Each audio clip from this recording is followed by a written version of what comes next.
Hello friends, we are going to now consider last article belongs to topic magnetism, and that is hysteresis graph or hysteresis loop, which is indirectly relation between two physical quantities which already we discussed. First one is the magnetization and second one is nothing but magnetic intensity. We know that magnetization, it is always developed in a magnetic material. So what is magnetization? Magnetization is defined as net dipole moment developed per unit volume. Net dipole moment developed per unit volume is called as a magnetization, and its SI unit is ampere per meter. Actually, magnetization is made by using a solenoid or toroid, and we know that ability of that solenoid or toroid to magnetize a given material is expressed in terms of vector quantity and called as a magnetic intensity. Magnetic intensity of solenoid generally denoted with symbol H, and no doubt it is mathematically defined as ampere turns per unit length, that is product Ni. Here also unit is ampere per meter. Means if we consider a solenoid, you just imagine this is solenoid under consideration which is connected to external source of EMF. When certain current I ampere is allowed to pass through this solenoid, when current flows through it, exactly at the center certain magnetic field is developed, and no doubt that magnetic field developed for a solenoid, we know the formula. What is formula for magnetic induction?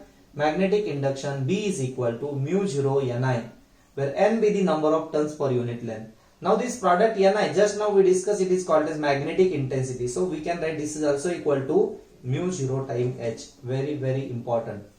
यामध्ये फक्त लक्षात ठेवायचं काय तुम्हाला इथे, जो small n आहे, small n always stands for number of turns per unit length.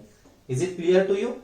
So this is about two important physical terms. First one, magnetization, means in a given material, you just imagine this is a given material under consideration, maybe paramagnetic, maybe ferromagnetic. If given material is placed inside this solenoid, then by means of this magnetic intensity H, inside it certain dipole moment is developed. Whatever atomic magnets are there, they get aligned in the direction of induction. So inside this material, one side become S pole, another side become N pole. Means simply this material get magnetized, means certain dipole moment is developed, and this net dipole moment developed per unit volume of that material is called as a magnetization. Now we are going to consider the relation between these two quantities, how they depends on each other. Now it is clear that initially, see here in this graph, initially when this material is placed inside this solenoid and when current through solenoid is 0, current 0 means H is 0. When H is 0, no atomic magnet is aligned parallel to direction of induction, or magnetic field is not there, means material is not magnetized, means magnetization is also 0, and hence this graph will start from origin.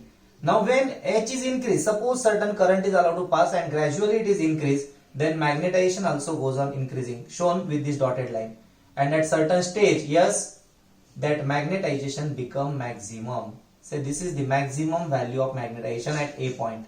This is m suffix max, maximum magnetization. This is also called as a saturation state. Saturation state. Why it is called as a saturation state? Because at that stage, till further, if magnetic intensity of that solenoid is increased, no increase in m is noted. It reached to its maximum value. So this is full magnetization. Till further this material cannot be magnetized. Now listen me. If now current through that solenoid gradually decrease, to decrease this H, if H is now gradually decreased and suppose H is completely made 0, then m is not 0. M will decrease from this maximum value to this value. Means certain OB, see here in this graph, this OB,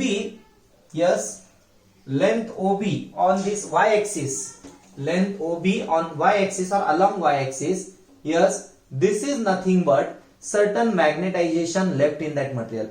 Means still current through solenoid is made 0, means still काय म्हणता येईल आपल्याला, applied magnetic field or magnetic intensity, if it is made 0, we can say that H जर 0 केला आपण इथे तर काय होणार आहे सांगा मला इथे, तरी सुद्धा या मटेरियल मधलं मॅग्नेटायझेशन गायब झालेलं नाही. आणि आपल्याला माहिती आहे ferromagnetic materials can be use for permanent magnet, काही मॅग्नेटिझम त्यांच्यामध्ये शिल्लक राहील, आणि म्हणूनच या ठिकाणी तुम्ही जर बघितलं काय म्हणता येईल, ओबी जे आहे एवढी value he, this is certain remaining magnetism in that material. which is also called as a residual magnetism, and another word used is retentivity. Very, very important. Baka, retentivity is defined as, yes, remaining magnetism in that material when magnetic intensity is reduced to zero. म्हणजे H शून्य केला असता त्या पदार्थामध्ये जी काही magnetisation शिल्लक राहील itself is called as a retentivity. So retentivity is equal to length OB along y axis, म्हणजेच indirectly this is magnetization or this is remaining magnetization असं म्हटलं तरी चालेल. Retentivity is defined as, yes, remaining magnetization in that material even magnetic intensity reduced to zero. Now, is it possible to make it zero? Yes, it is possible. How it is possible? Just reverse the current through the solenoid. Change these polarities. Now negative and this is positive. When current is changed, now H is applied in opposite direction. When H is applied in opposite direction, this material atomic magnets start aligning themselves in opposite direction. And at that time, slowly M goes on decreasing, it reduces to zero. So, C be the point where, yes, this is the value of H applied. What is H? That is the magnetic intensity. For this H, yes, magnetization in this material, Lakshana, magnetization in this material completely reduced to zero. This was the remaining magnetism when H was zero. But when H was applied in opposite direction, yes, we can say that magnetization goes on decreasing, and to make it complete zero, this length OC is required, and no doubt this length OC is called as a co-erissivity. Very, very important term. Co-erissivity. So co-erissivity is nothing but, yes, we can say that it is magnetic intensity required on that graph. Length OC along x-axis, म्हणजेच magnetic intensity axis is nothing but co-erissivity. Very, very important. So co-erissivity is defined as, yes, magnetic intensity required to make magnetization equal to zero. Now similarly, till further, if this H is goes on increasing, means current in opposite direction goes on increasing, it is clear that H also goes on increasing. When H increases, what happen? Yes, that material start magnetizing in opposite direction. Means M on this graph is observed to be increasing. See here, and no doubt 100% somewhere a point D is obtained, which is called as a saturation state. That means material is saturated in opposite direction, means it is fully magnetized. या graph वरून आपण जर इथे बघितलं, this is M max, maximum magnetization. याच्यानंतर आपण H कितीही वाढवत राहिलो तर this graph will be straight line parallel to, yes, x axis. Means no use. Till further, if H is increasing in opposite direction, no increase in M is noted, means material is fully magnetized. Now once again, if current is decreased, yes, and when H is made zero, yes, M is not zero. Certain length OE, which is equal to length OB on this graph. This length OE is nothing but, yes, certain remaining magnetism, or also called as a residual magnetism left in that material, for which, yes, for which we can say that H is zero. म्हणजे जरी या solenoid मधला जी काही magnetic intensity जर zero केली आपण तर एवढं magnetism शिल्लक राहील, त्याला आपण रेसिड्युअल मॅग्नेटिझम म्हटलंय. And that residual magnetism or remaining magnetism in that material when magnetic intensity is zero is called as retentivity. आता परत आपण करंट रिव्हर्स केला, परत करंट इकडे H च्या बाजूला अप्लाय होईल, and slowly if it is increase, yes, tell me, when this much H is applied, which one? Length OF is equal to, yes, H applied in opposite direction now, for which magnetization is zero, and no doubt as per definition it is called as a co-erissivity. So co-erissivity is nothing but, yes, magnetic intensity applied for which magnetization of that material reduced to zero. Now till further, if that H is increased, we will get the same point on this graph as, yes, obtained before, that is the saturation state. So in this way, by means of continuous magnetization, demagnetization, we will get such kind of curve or such kind of a graph for magnetic intensity versus magnetization, and is called as a hysteresis graph or hysteresis curve or hysteresis loop. Now what is application of this hysteresis loop? Actually it is very, very useful to decide whether material is suitable for making permanent magnet or as a core of electromagnet. So let us consider first of all area under this loop. If we consider area under this hysteresis loop, it always gives us loss of energy पर cycle of magnetisation. म्हणजे आपण यामध्ये जे continue magnetise डिमॅग्नेटाइज केलंय मटेरियलला, यामध्ये किती energy वापरली गेली, expenditure of energy during this cycle of magnetisation, complete cycle of magnetisation, this is nothing but area under this hysteresis graph और हिस्टेरिसिस कर्व. म्हणजे या कर्वच्या आतमध्ये जेवढा एरिया असेल शिल्लक, that is nothing but energy loss per cycle of magnetization. Actually here this retentivity and coercivity, these two terms are very very important to decide material for permanent magnet and yes material for काय म्हणता येईल आपल्याला as a electromagnet or core of electromagnet.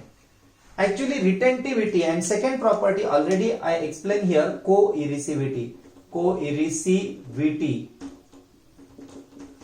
So what is retentivity? It is residual magnetism when H is 0. What is coercivity?